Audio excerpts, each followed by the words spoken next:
Bonjour,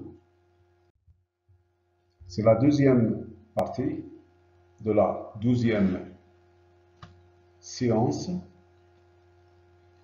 du cours de biostatistique destiné aux étudiants de la première année métier. On continue dans cette présentation avec la comparaison des proportions calculées P tilde et une proportion vraie P. P tilde, c'est la proportion de succès d'un caractère à deux modalités succès échec. Et P, c'est la proportion de succès du même caractère dans la population mère. On rappelle que lorsqu'on compare un paramètre d'un échantillon au même paramètre de la population, on dit qu'il s'agit d'un test de conformité. Donc, on commence par le test bilatéral de l'hypothèse P tilde égale à P. Soit P, donc la proportion des succès d'un caractère à deux modalités, succès-échec, dans une grande population, et soit P tilde, la proportion des succès du même caractère calculée dans un échantillon fini, pas forcément ici de la même population.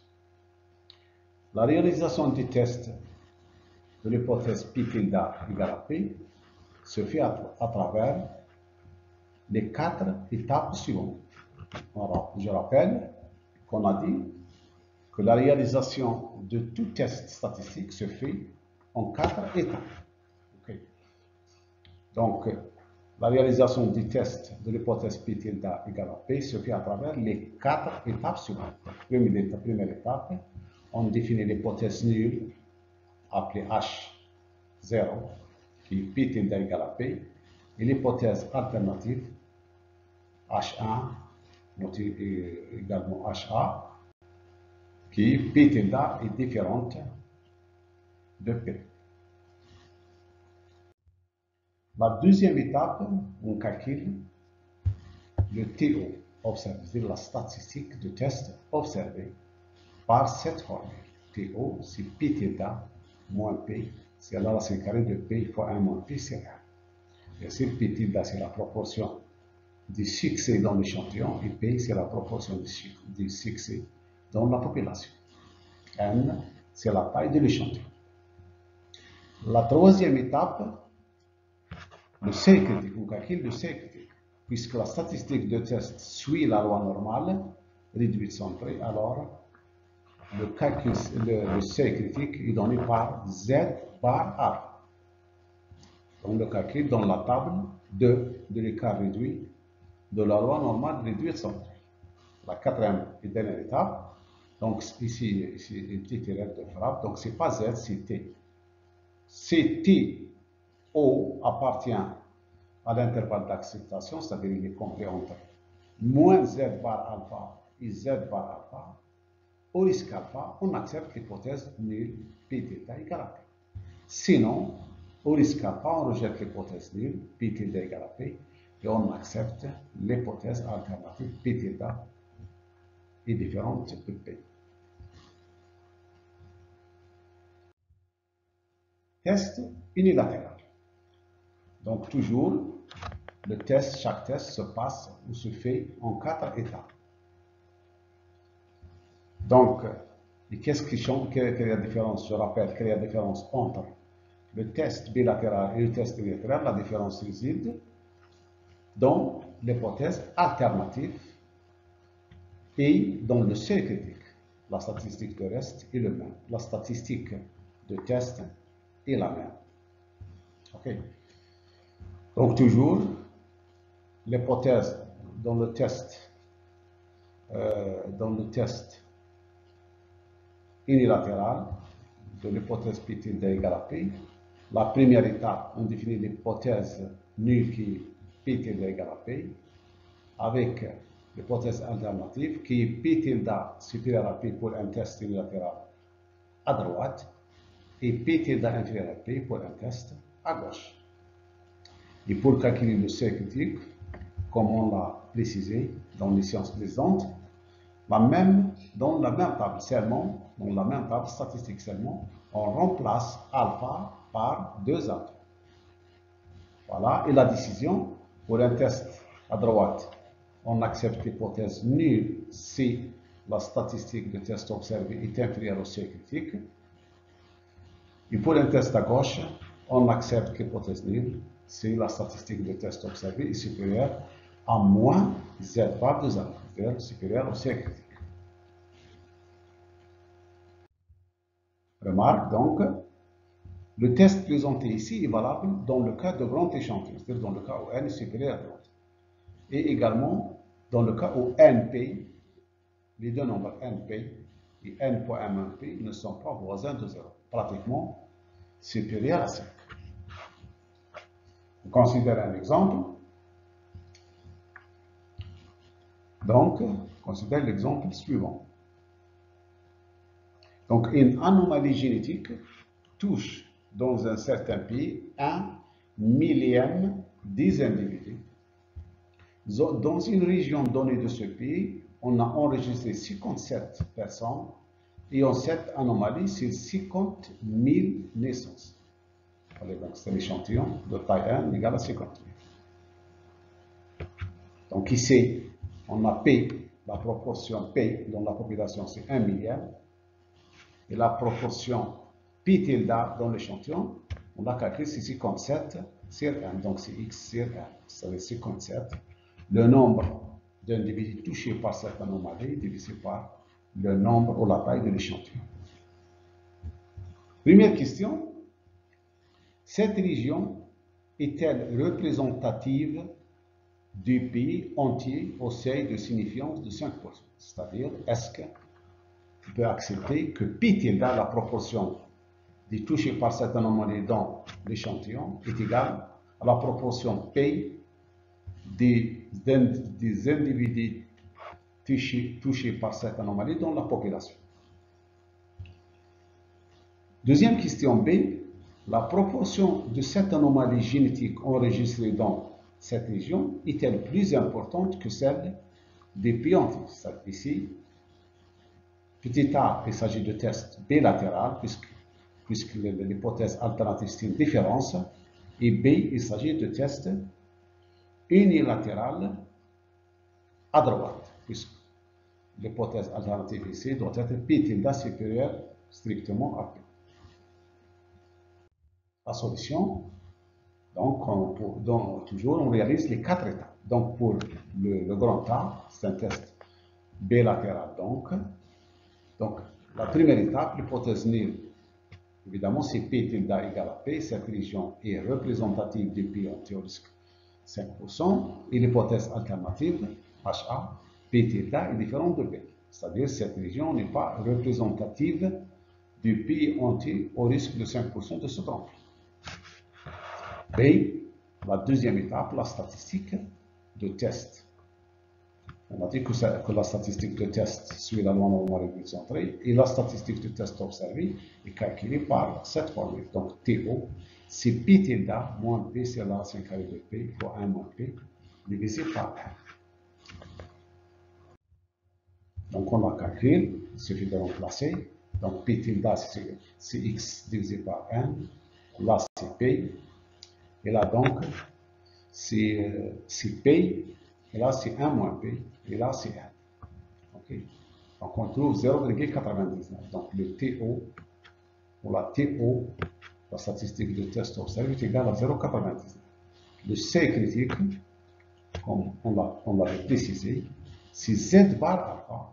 On le calcule dans la table 2 de l'écart réduit de la loi normale réduite de centrée. On trouve que Z bar indice 0,05, c'est 1,96. Et la décision, puisque TO appartient à l'intervalle d'acceptation, c'est-à-dire elle est comprise entre moins Z bar alpha et Z bar alpha, elle est comprise entre moins Z bar alpha et Z bar alpha. Alors, on accepte, donc au risque de 5%, on accepte l'hypothèse nulle, c'est-à-dire P tilde égale à P.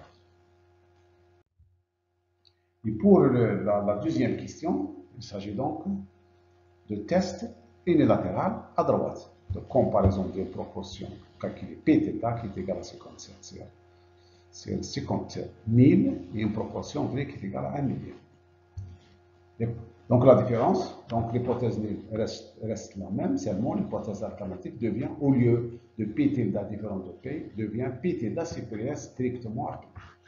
Et la statistique de test observé est la même, ne change pas, c'est 0,99. Seulement le seuil critique, pour le seuil critique, il se calcule dans la même table, seulement on remplace alpha par 2 alpha. Donc 2 alpha c'est 0,1. Alors z par indice 2 alpha, z par indice 0,1, c'est égal, en consultant la table 2, c'est 1,645. Décision, ici, puisque la statistique de test observé n'est pas supérieure au seuil critique, on accepte l'hypothèse nulle. C'est-à-dire ici, on a TO inférieur à Z bar 2 alpha. 0,99 est inférieur à 1,645. Donc, si on accepte l'hypothèse nulle, au risque de 5% de se tromper.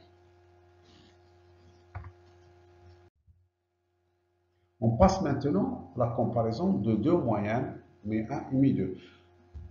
Lorsqu'on compare deux paramètres de deux populations, on dit qu'il s'agit de tests d'homogénéité.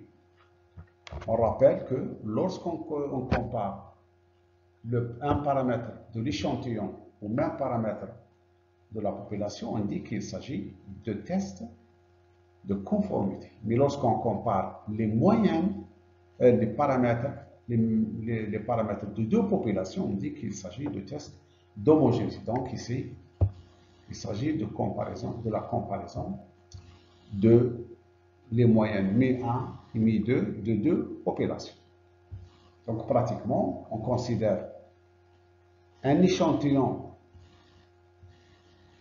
aléatoire d'une population X et un autre échantillon aléatoire d'une autre population Y.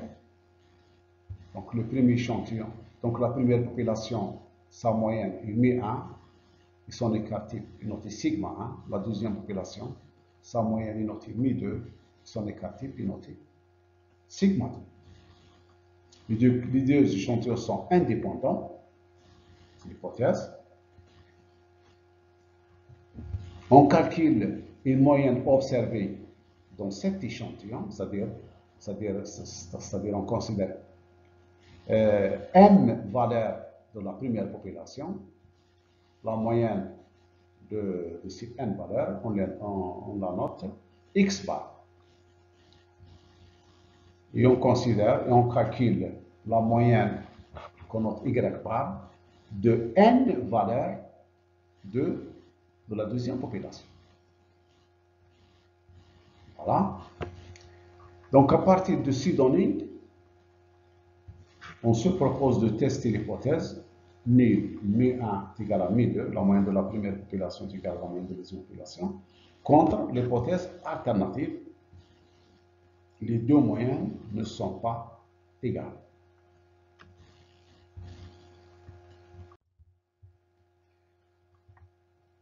Les formules dépendent des données. On commence par la première situation, le cas de grand échantillon, parce que c'est le cas le plus simple. Si la taille M et la taille N des deux échantillons sont supérieures à 30, on est dans le cas de grand échantillon, alors dans ce cas, on a deux situations. Premièrement, si la variance de la première population et la variance de la deuxième population sont connues, la statistique de test pour tester l'hypothèse nulle suit la loi normale réduite sans peur. Elle est donnée par cette formule. Donc pour avoir une statistique de test observée TO, on remplace x bar par la moyenne observée et grand y bar par la moyenne observée dans le deuxième échantillon. Deuxième situation, si les variances des deux populations ne sont pas données, c'est inconnu. c'est la même formule, seulement on remplace les variances des populations par les variances des échantillons. Donc, la variance sigma carré x de la première population x est remplacée par S carré x par la variance de l'échantillon de la première population. Et la variance sigma carré y de la deuxième population est remplacée par la variance de l'échantillon de la deuxième population y. Donc la statistique de test devient, elle prend cette forme. OK. Et la statistique de test, donc, elle suit toujours, dans ce cas, la loi normale et Wilson. Maintenant, on explique les étapes. On explique les 4 étapes des tests. Donc, la première étape, dans ce cas, c'est toujours la définition de l'hypothèse nulle, mi1 est égal à mi2. L'hypothèse alternative mi1 est différente de mi2. L'étape 2, on détermine l'expression de la statistique de test et sa loi, on l'a déterminée. Donc, on a dit que c'est la loi normale. À partir de cette expression, on calcule la valeur observée de la statistique de test.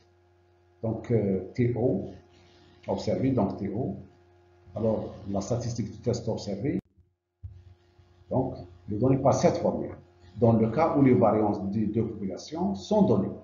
Si les variances des deux populations ne sont pas données, on remplace les variances par les variances des populations par les variances des échantillons. Troisième étape, le seuil critique. Le seuil critique se calcule dans la table 2 de la loi normale de 202. Donc, le seuil critique, c'est Z bar alpha. Et enfin, la quatrième étape, la décision, toujours, si la statistique de test observée TO appartient à l'intervalle d'acceptation. Au risque alpha, on accepte l'hypothèse nulle. Sinon, au risque alpha, on rejette l'hypothèse nulle. On accepte l'hypothèse alternative, H, indice 1, ou H1. Pour le test unilatéral, qu'est-ce qui change?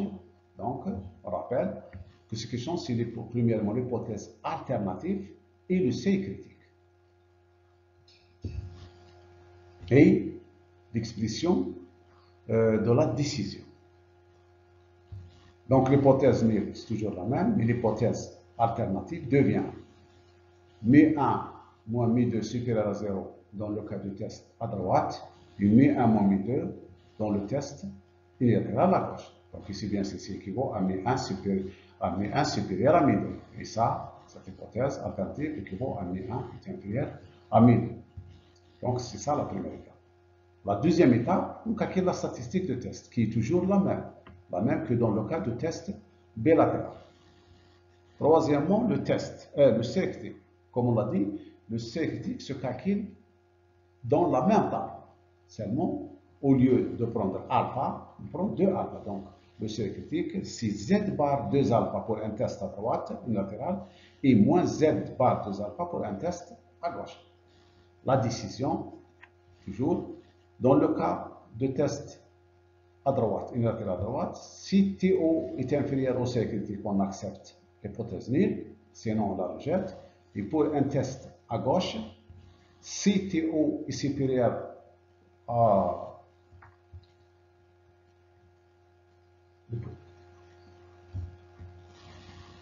ici donc, non, ici, il y a une petite erreur. Ici, c'est moins. On a oublié. Donc,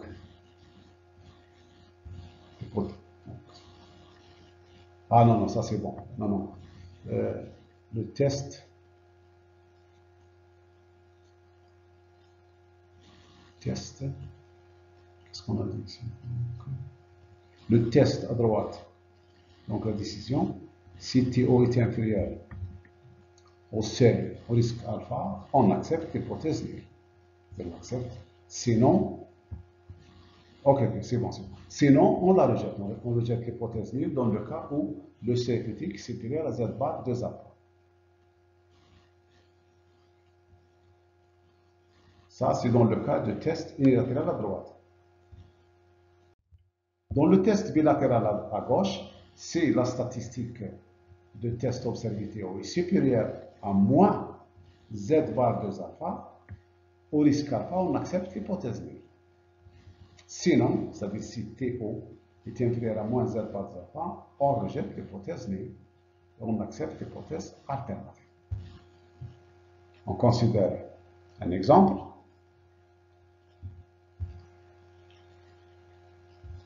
Dans une maternité, pour 2 échantillons de nouveau-nés de sexe différent, on a obtenu les résultats suivants. Ici, on a considéré le premier échantillon, donc de la première population, donc c'est 51 garçons. Donc ici, X, c'est la population des garçons, des nouveau-nés garçons. Donc, la première population, c'est la population du nouveau-né garçon. Donc, on a considéré un échantillon de 51 garçons. Donc, ici, N est égal à 51. La taille du premier échantillon, c'est 51.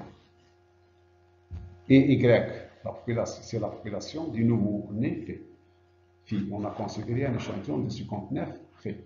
On a les données suivantes. Donc, la moyenne des tailles, ou la taille moyenne des garçons, nous connaissons 51. L'écart type, c'est 3 cm. Pour les filles, la taille moyenne, 59 cm, et l'écart type, c'est 3,2 cm. Et on se propose de réaliser ou de répondre aux questions suivantes. Premièrement, au risque de 5%, peut-on déduire de ces données une différence significative entre les moyennes des tailles du nouveau-né suivant le sexe? Donc ici, il s'agit d'un test bilatéral, μ1 est égal à μ, où μ1 est la taille du nouveau-né garçon et μ2 est la taille du nouveau-né garçon. Grand B, au risque de 5%, peut-on déduire de ces données que la moyenne des tailles ou la taille moyenne du nouveau-né garçon est plus grande que celle du nouveau-né fille. Donc ici, il s'agit de tests unilatéraux, c'est-à-dire μ1 est supérieur de tester l'hypothèse μ1 est égal à μ2 contre l'hypothèse alternative μ1 qui est la taille du nouveau-né garçon supérieure strictement à μ2 qui est la taille du nouveau-né fille. Solution, toujours, on suit les 4 étapes, on réalise les 4 étapes. Donc l'hypothèse commence par l'hypothèse nulle, μ1 est égal à μ2, pas de différence qui signifie pratiquement qu'il n'y a pas de différence significative contre l'hypothèse alternative, μ1 différent de μ2, qui signifie qu'il existe une différence significative entre les tailles moyennes selon le sexe. Dans ce cas, c'est un test bilatéral. Donc la statistique de test, comme on l'avait précisé, se calcule par la formule M1 moins M2. Puisqu'ici, les variances des populations ne sont pas données, on utilise les variances des échantillons. Alors, on remplace, on trouve que TO, la statistique de test observé, c'est 3,38. Troisièmement, le seuil critique, comme on l'avait précisé, il se calcule dans la table 2. Donc, c'est Z bar alpha, qui est égal à 1, puisqu'alpha est égal à 0,05, donc Z bar 0,05 c'est égal à 1,86. Enfin, la décision, puisque la statistique de test observé appartient à l'intervalle, non, n'appartient pas à l'intervalle d'acceptation, qui est l'intervalle moins Z bar alpha plus Z bar alpha, alors on rejette l'hypothèse nulle et on accepte l'hypothèse alternative. Donc, ça signifie qu'au risque de 5%, on rejette l'hypothèse qu'il n'y a pas une différence significative entre les moyennes des tailles selon le sexe. Et on accepte l'hypothèse alternative qui signifie qu'il y a une différence significative entre les moyennes des tailles selon le sexe. Deuxième question. Pour la deuxième question, il s'agit de tests unilatéral à droite, puisque μ1, l'hypothèse alternative, c'est μ1 supérieur à μ2. Donc, toujours, l'hypothèse nulle, c'est μ1 est égal à μ2, mais l'hypothèse alternative, c'est μ1 supérieur à μ2. Donc, ici, c'est un test unilatérale à droite. La statistique de test observé reste la même. Elle est la même pour le test bilatéral ou le test unilatéral, mais le seuil critique se calcule dans la même table, seulement on remplace alpha par 2 alpha, donc c'est z bar 2 alpha. Donc ici, 2 alpha c'est 0,1. On trouve que ce seuil critique, puisque c'est un test à droite, donc le seuil critique c'est z bar alpha,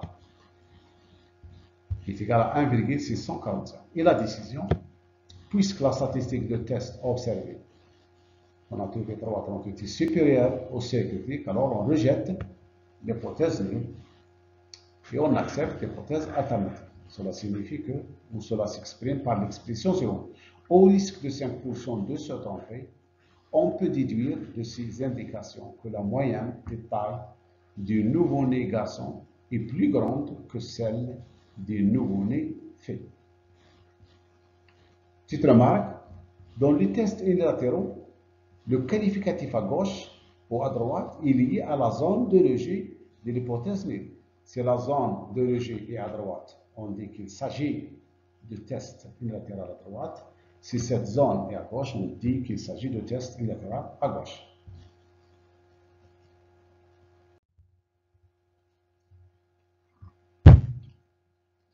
Deuxième remarque, le seuil critique pour un test unilatéral se calcule de la même façon que dans le cas de test bilatéral, en utilisant la même table statistique. Mais en remplaçant le risque alpha par 2 alpha.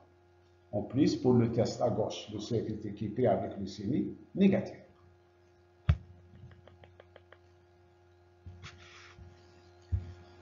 On passe maintenant à la situation où les tailles ne sont pas forcément grandes, c'est-à-dire dans le cas de petits échantillons.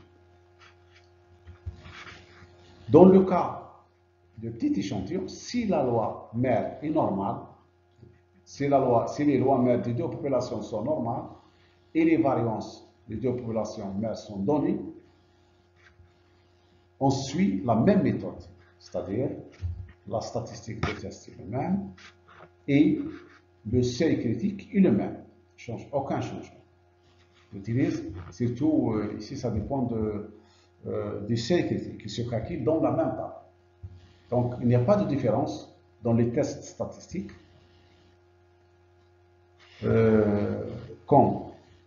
entre le cas de grand échantillon et le cas où les lois mères sont normales de variance connue.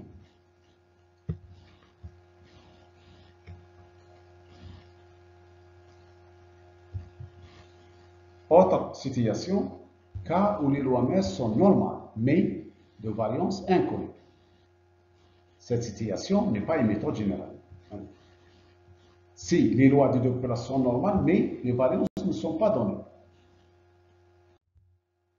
Dans ce cas, contrairement au cas d'échantillon, de grand échantillon, dans ce cas où au moins M et N, c'est-à-dire au moins l'une des tailles des deux échantillons n'est pas plus grande que 30, quand on remplace dans l'expression de la statistique de test les variances des populations mères par les variances des échantillons, la statistique de test ne suit pas sensiblement la loi normale du 800. Donc ici, on ne peut pas utiliser la table 2 parce que les statistiques de test, la statistique de test ne suit pas la loi normale du 800. Et dans ce cas, il n'y a pas une méthode générale pour traiter le problème. Néanmoins, si les deux variances des populations sont identiques, c'est-à-dire dans les hypothèses, on dit qu'ils sont identiques, dans ce cas, on a le résultat suivant. La statistique de test suit la loi de Student de degré de liberté m plus n moins 2. Donc ici, la statistique de test se calcule par cette expression. Donc elle est donnée par cette expression. Donc la statistique de test observée, on remplace x, la moyenne arithmétique du premier échantillon par la moyenne calculée et la moyenne arithmétique du deuxième échantillon par la moyenne calculée Et ici, c'est l'écart type commun. L'écart type commun est donné par cette formule. Donc, c'est ça l'expression de la statistique de test. Pour obtenir, à partir de ça, on obtient la statistique de test observée TO, en remplaçant grand X par petit x et grand Y par petit y. Ici, grand X, bien sûr, c'est une variable aléatoire. C'est la variable aléatoire moyenne arithmétique du premier échantillon ou de l'échantillon de la première population. Ici, c'est la moyenne arithmétique du 12e échantillon. Pour calculer, on remplace ça par une moyenne calculée. Ici, par la moyenne calculée. Donc ici, donc, voilà la statistique test. Et le seuil critique ne se calcule pas dans ce cas, on ne l'a pas mentionné ici, ne se calcule pas dans la table 2, mais il se calcule dans la table 3 de l'écart réduit de la loi du student de degré de liberté d'idéal M plus N moins 2. On ne l'a pas précisé ici, mais ça. On considère un exemple. Donc, on veut tester l'efficacité d'un nouveau traitement en mesurant la durée de survie de souris atteintes par une maladie. On suppose que cette durée de survie est une variable aléatoire normale. Un premier échantillon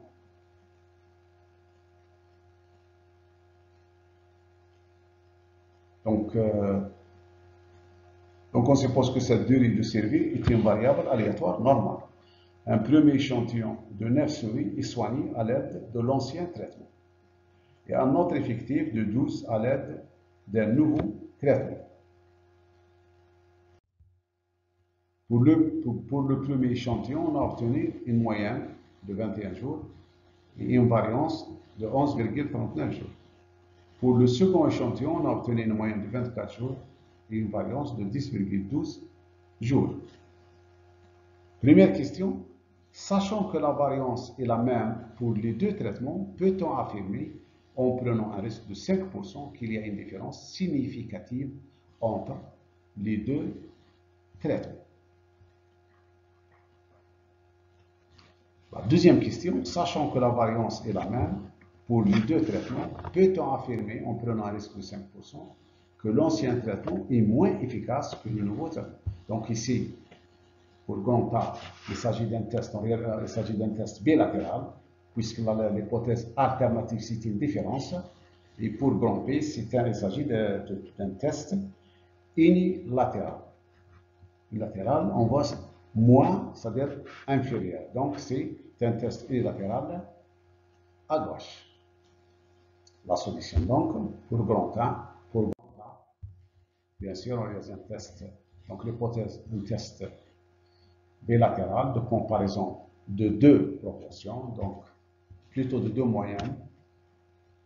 Donc on a μ1 est égal à μ2, contre μ1 est différent de μ2. On calcule ensuite l'écart type commun, on trouve net 64 en appliquant la formule. Voilà, ensuite on remplace pour obtenir la statistique de test observé. On trouve moins 4,108. Et l'étape 3, le seuil critique, comme on l'a dit, se calcule dans la table 3 de la loi de student de degré de liberté n plus n moins 2, donc c'est 19. Donc, en consultant la table 3, on trouve que t bar 0,05, jusqu'à place 0,05, est égal à 2,093. Et pour la décision, bien sûr, puisque la statistique de test n'appartient pas à l'intervalle d'acceptation, on rejette l'hypothèse nulle, on accepte l'hypothèse alternative. On peut donc affirmer au risque de 5% qu'il y a une différence significative entre les deux traitements. Pour la question grand B, il s'agit de test unilatéral à droite, puisque l'hypothèse alternative est μ1 est inférieur à μ2, ce qui équivaut à μ1 moins μ2 est inférieur à 0. Donc, la différence est dans l'hypothèse alternative et la différence est dans le seuil critique. On remplace alpha par 2 alpha. Donc, et puisque c'est un test à gauche, donc avec un signe moins, donc le test, le seuil critique, c'est moins t bar 0,1, on trouve moins 1,729. Et pour la décision, puisque la statistique de test observé est inférieure au seuil critique, alors on rejette l'hypothèse nulle et on accepte l'hypothèse alternative. C'est-à-dire, ça s'exprime par au risque de 5%, l'ancien traitement est moins efficace que le nouveau traitement. Comparaison de deux proportions vraies. On a expliqué la réalisation de la comparaison de deux moyennes, de deux populations. Ici, on considère le test de comparaison de deux proportions vraies, c'est-à-dire c'est un test d'homogénéité concernant la comparaison de deux proportions. Donc ici, on considère un même caractère avec deux modalités, toujours succès et échec, dans deux populations.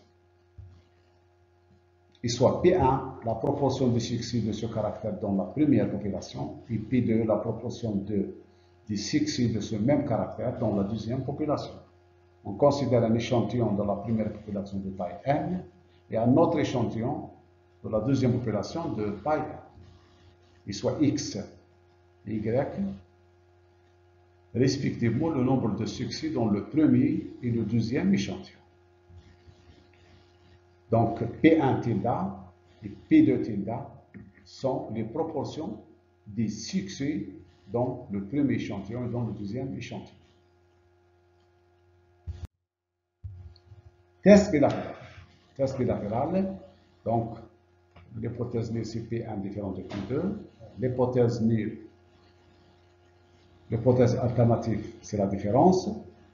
La valeur observée dans la statistique de test observé, c'est TO égale à P1 tilde moins P2 tilde, c'est P tilde fois 1 moins P tilde. Au P tilde ici, s'appelle la proportion commune. C'est égal au nombre de succès dans le premier échantillon plus le nombre de succès dans le deuxième échantillon divisé par la somme des tailles. Le seuil critique se calcule dans la table 2, c'est Z bar alpha. Et la décision, toujours, si le T observé appartient à la zone d'acceptation, on accepte l'hypothèse nulle, sinon on la rejette. Pour le test unilatéral,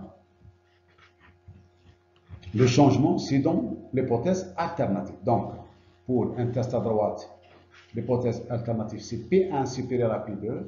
Et pour un test à droite, c'est P1 supérieur à P2. Pour un test à gauche, c'est P1 inférieur à P2. La statistique de test observé est la même, mais le seuil critique, c'est ce qui est dans la même table 2, seulement on considère 2 alpha au lieu de alpha. La décision, toujours, dans le cas de test unilatéral à droite, l'hypothèse nulle est acceptée si TO est supérieur au seuil critique. Et dans le cas de test unilatéral à gauche,